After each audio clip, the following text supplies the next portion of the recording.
That kind of music, it could really go places, huh? Good morning. How is everyone? Wait a minute. Where's my presentation? Oh, I forgot. I left my presentation in the mobile cloud. Hold on for a second. You can't see this. It's echolocation from my iris. Not that one. No, not a video email from my daughter right now. Oh, that's it. Okay. Let's download that one. Web 2.0. Great. So, do you have that application, by the way? Anybody have that application yet? The mobile cloud application? I hear it may be available at the Exchange soon. Anyway, I'm going to give you an overview of what I think is going to come next for Web 2.0, how it may relate to telecom. Of course, those of you who have maybe seen me before or even read about some of my heresies, I've talked about VoIP for a long time, back when the whole notion of anything traveling over an IP network was a bit of heresy.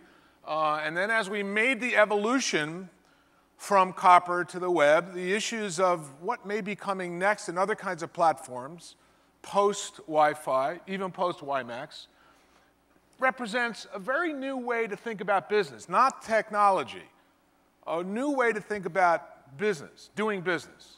If you're interested in your own sustainability for the future, you want to pay attention to this, not as a technological innovation, but as a global business innovation. I run a think tank in San Francisco. I write books. I'm focused on one thing and one thing only: what's coming next. Founded in 1990, we're all about forecasting what are the leading innovations that might transform business, markets, and society. What can we learn about what's coming over the top of the mountain that may help you become more successful in what you do? What do we need to understand about 10 vertical markets that we could then turn into markets, global markets, markets in our geography that we could then collaborate with others to figure out how to not just make money, but serve? That is the ticket to your sustainability. Why? Because as we move towards Web 3.0, which I forecast is north of, in and around 2010 and beyond, you're talking about a very fast, robust, interoperable set of platforms. Voice is going to be critical to that. You're going to be looking at telepresence. I don't want to just see it. I want to engage in it. I want to feel it, engage in it. I want to travel through it. I can say that telereality, telepresence, 3D, that a variety of other applications will show up that will give a rich user experience. Are you going to help me do that? Or do you think that Web 2.0 is about, social networking and 15-year-olds on Facebook downloading videos that don't make any sense? Are you going to help enable the next generation of entrepreneurs? The next emergence of the middle class in India, Europe, Africa, Asia? Are you going to enable that? Because I can tell you right now, having just 2 weeks ago I was in Istanbul, a month and a half ago I was in Asia, I'm on my way to Europe and North Africa, I can tell you that's what's happening. That's the key driver. And Web 2.0 is going to play a role in this explosion. And this media ecosystem is emerging now. Imagine always-on products, always on. This water will let me know if it's mine, identity management. It may be able to download nutraceutical biological information packets that will be good for me based on my genomic footprint that's logged in the cloud, of course. To be able to let me know if it is optimized for me, and if so, will it enable me? And the plastic, of course, I'll have a choice. I can interact with this always-on product to be able to let it know, are you ecologically sound?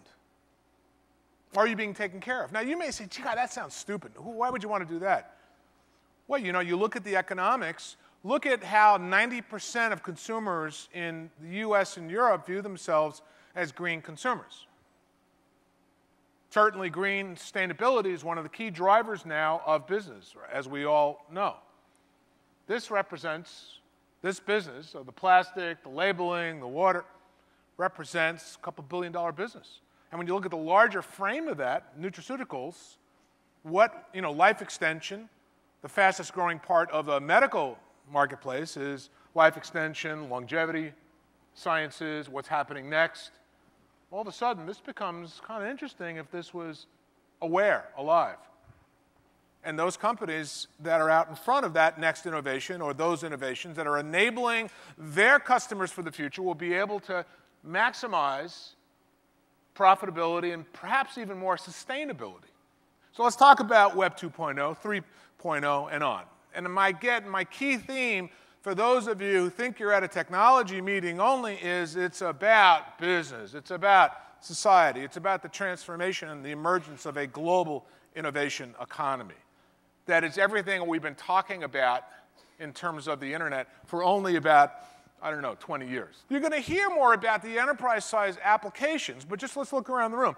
How many folks in their organization right now have a wiki? Or using wikis to generate new ideas? Look around the room. This is our survey. I would say there's probably less than a fifth. I'm going to give you a sense of where the markets are, where they're going to come from. It's going to be a $200 to $300 billion marketplace. And I can tell you, we're in the earliest stages of this. What I'm going to do is give you a sense of what's next in the innovation economy. I'm going to break down what some of the key markets are, where they're going. Now, some of these markets are going to seem strange to you. You may be in gaming and you're not in healthcare. Or maybe you're not interested yet in security or mobile entertainment, but maybe you should. Some of these markets are going to seem bizarre to you. But I would say that, quite frankly, having been in the game for about 30 years, I was on the original Apple Mac team.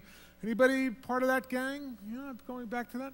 In 1970 and 1980, we had an idea about bringing out a new computer. Those that adapt fast enough and innovate are going to be the ones that are going to be out in front with the solutions. Those that don't adapt fast enough are going to die. You're starting to see a lot of that emerge right now.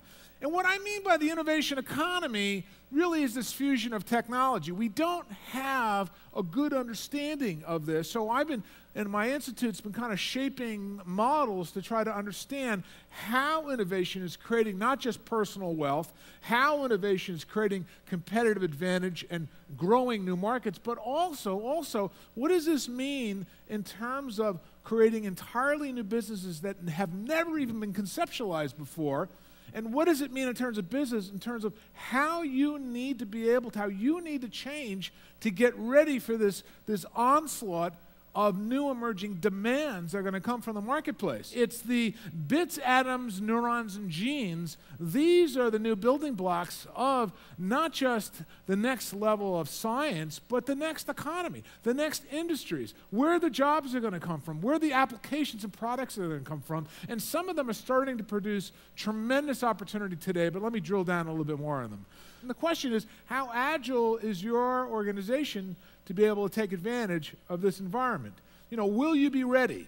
Will you be ready? What will it look like to get to become what we call future ready to do this? Well, let's take a look at some of these future global innovation markets, because each one of them represents a multi-billion-dollar opportunity, certainly key uptrends that we at the Institute for Global Futures focus on, we've done research on for different clients, but each one may represent either a confirmation for you on your existing strategy, or maybe even, quite frankly, an opportunity to examine an uptrend in an area that you hadn't looked at before. The first principle certainly is that consumer lifestyles are going to shape future trends. The more you understand how consumers are living differently, how they're operating differently, what their needs and expectations are for this, the better you're going to be at being able to adapt or, in many regards, predict what's coming next. Let's drill down on some of these areas. Certainly the digital home space, we look at it as $80 billion. This is in its infancy.